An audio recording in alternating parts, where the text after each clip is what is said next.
You just can't seem to follow the rules. She kept chasing me. That's it. And then she went to talking about calling the police and all that. She control thing she's trying to do. That's it. I don't care what it is. You have got all of these charges. I understand. You just need to just stop blaming them. All right, everyone, buckle up. This courtroom hearing is about to get intense. Judge Simpson is facing off with a defendant who just refuses to follow the law. This guy tampered with his ankle monitor and met up with the very woman. He was previously charged with abusing Judge Simpson, not having it. He calls this guy out hard for ignoring court orders. If you're on bond or probation, messing with your monitor is basically begging to be thrown back in jail. And this guy is full of excuses. This one's going to be wild. Drop your thoughts in the comments and let's watch as Judge Simpson gives this guy the reality check he desperately needs. Pardon? Thank you. Mr. Burgess. And Your Honor, I believe he's been arraigned. Well, obviously he's been arraigned. The PE is scheduled for tomorrow morning. I believe. On the one case, I have a new case, however.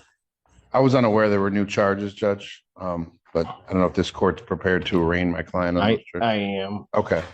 And I don't know. You're going to stand in for the purposes of the arraignment. I'll be filing an appearance, Your Honor. I was unaware, but the charge, I would have filed one already. It's a charge of interfering with electronic communication device, the 2-year felony, and then also domestic violence, second offense, the 1-year misdemeanor. Yes, Your Honor. As it relates to both those charges, waive any further reading of the warrant. Stand mute to both those charges. Defendant having waived formal reading, standing mute. Court will enter a not guilty plea. I'll set a probable cause conference in that case for, I need a DV bond form, please. For November 14th, 2024 at 9 a.m. or as your invite indicates. As to bond in that case, you want to say? Yes, Your Honor. Obviously, Mr. Carter's here on his own voluntarily this morning or this afternoon.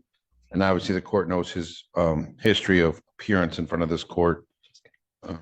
Your Honor, he just got a new job. He was, unfortunately, he lost his other job due to this incident, but he just got a new job that he'll probably lose if he's in custody. Judge, it does appear that the complaining witness in both these cases is the same person who has actually reached out to me before, Your Honor's indicated her, I believe, unlikeliness of appearance in the case. I don't think she wants to proceed with the case, but that's my understanding anyway. People might have a different position, Judge, but she's reached out to me independently and indicated that she does not want to proceed with those charges. But be that as may, Your Honor, I don't believe my client's a flight risk, and he's on tether. What's that? He's still on a tether, Your Honor. He did post a significant bond in the last case. I understand these are new serious charges, Judge, but I'm asking the court to consider a nominal 10% bond, if not a personal bond in this case. Look, I get that the lawyer is doing his best, but let's be real. This guy dug his own grave. He didn't. Just ignore the judge's warning. He basically walked out of court, looked at the law and said, yeah, I'll pass. Instead of staying out of trouble, he went and committed more crimes, like a kid talking back to his mom, and then immediately breaking something right in front of her, just asking for trouble. And now he's standing there looking shocked like he didn't see this coming. Well, reality check incoming, because Judge Simpson is about to shut this down. If this guy thought he could just stroll back in and talk his way out of it, he's about to learn a hard lesson. Judges don't forget, and from the looks of it, he won't be walking out of this courtroom a free man. Anything from the people? Your Honor, I have some advantage because I do have the police report for the newest case. Mr. Burgess does not, but I will indicate to the court a few things. First of all, this court arraigned defendant on not his newest felony that he was just arraigned on, but the one that's set for preliminary examination tomorrow on October 7th. At that time, the defendant was ordered not to have contact with the victim, Jennifer Matlock. The new date of offense for the newest case that we're here for today that the defendant is alleged to have committed is October the 20th. later. And I will tell the court after review of the police report, the person representing themselves to be the defendant, they have contact with the police officer and admitted to having contact with the victim. Denied the assaultive behavior, but did admit to having contact with her. Now, because the defendant, because the police officer wasn't speaking with the defendant face to face, I cannot say with absolute certainty that it was the defendant. However, the police officer did a very good job in their report of detailing how he came into contact with that person, that this person called him back or presented themselves to be the defendant, and said that he would turn himself in for the bond violation. I don't have a record that actually happened. So Your Honor, in any case, this is somebody that was on the score for probation, on bond for a felony, and now has picked up another new felony. So I am asking the court to follow probation's recommendation about the probation and sentence the defendant to serve balance at this time. And in bond in this case, we're asking for $100,000 for the new felony. Court will order as a condition of the bond that there's to be no possession of any alcohol, illegal drugs, or any recreational marijuana.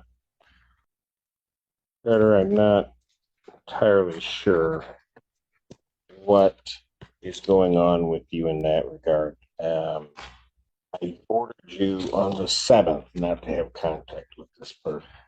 And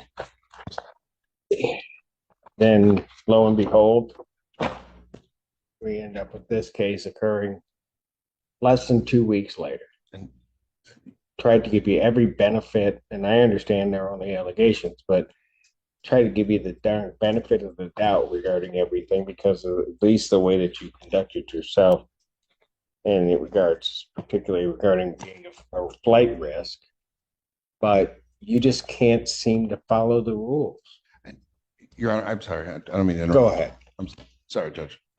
Judge, the incident on the 20th, based on conversations I've had with my client as well as the complainant in this case, the complainant approached my client, asked for a phone back he had purchased, but it was in her name, which he returned to her. That was the basis of the contact. That's our understanding of it, Judge. So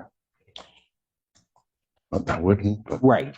But the thing is, I know. he needs to be turning around and running in another direction. He shouldn't even be having a conversation, shouldn't be doing anything I agree. whatsoever.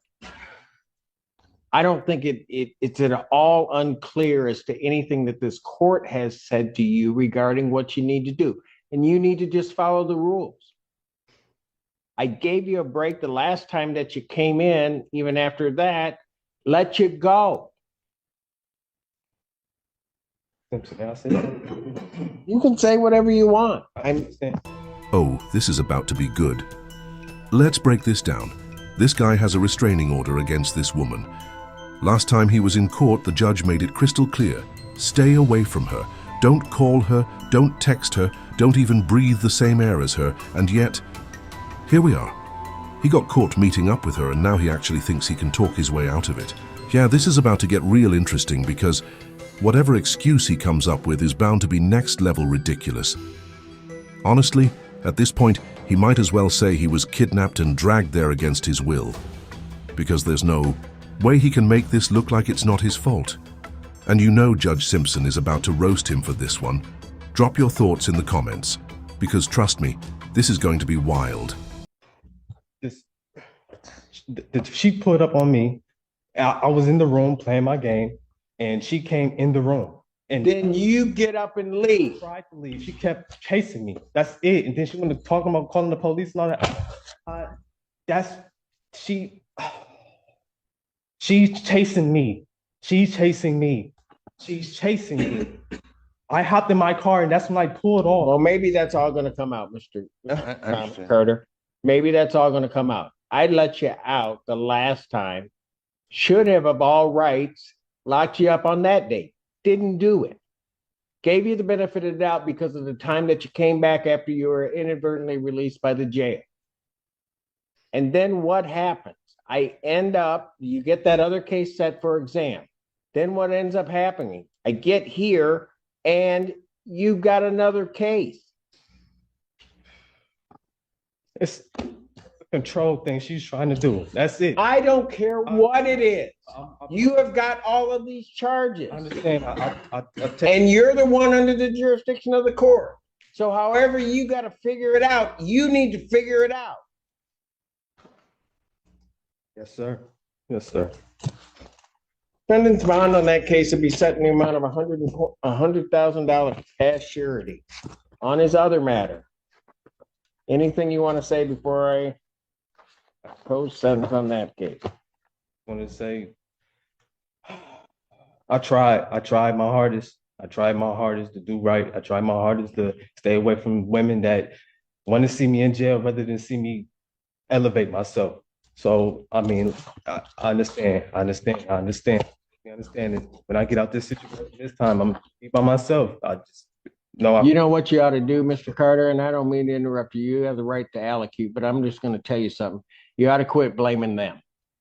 You just need to just stop blaming them and thinking that they're the ones that stop you from going anywhere. Because, young man, that is not the case. Yes, sir. You are smart enough. You can do whatever you want to do. You can stay away from whoever you want to stay away from. The problem is, quite frankly, you're just being stupid. You're just playing games. And this is what happens. You end up in jail on a $100,000 cash bond, and you're about to go now. I understand. I'll take full responsibility. I appreciate it. Anything else you want to tell the court? Oh, sir. Judge, I don't know if it would have any impact on the court one way or the other, but I don't know if the court wants to wait to see the disposition of those cases, or if you're just going to follow the recommendation. I'm not gonna wait. If there becomes a certain disposition regarding those cases, certainly I'll take that into consideration in modifying his sentence on the case, but I'm not gonna do that at this point in time. I keep giving him breaks, keep doing everything, and he keeps just coming back to this court, disappointing this court and ending up with more charges, just time and time and time again. And so in that respect, I'm done. I'm gonna revoke the defendant's probation. He is to complete the in-jail on farm program while he's incarcerated. I'm going to waive all remaining terms except the financial obligations on this case, discharge the defendant from probation without improvement.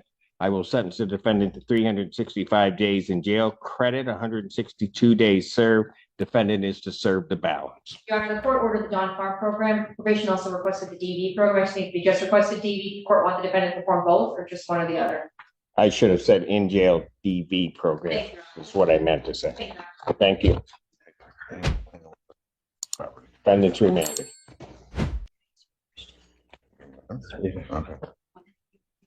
This, ladies and gentlemen, is exactly why you follow the law. Look, we all make mistakes.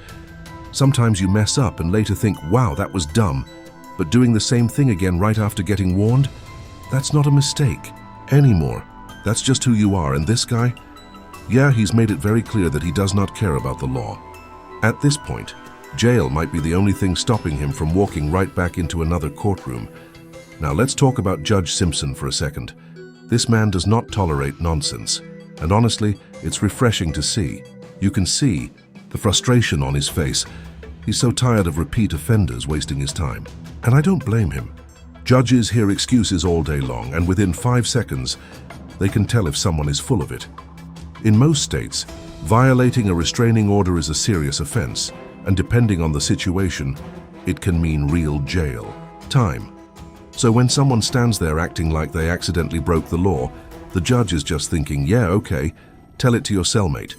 It was painfully obvious Judge Simpson wasn't buying a single word of that weak excuse. And honestly, respect. Anyway, I'm wrapping it up here. Let me know what you guys thought about this court hearing because, wow, this one was wild. And if you enjoyed this, don't forget to like and subscribe for more content. I post every single day, so stay tuned. I appreciate all of you for watching. Seriously, thank you. Take care.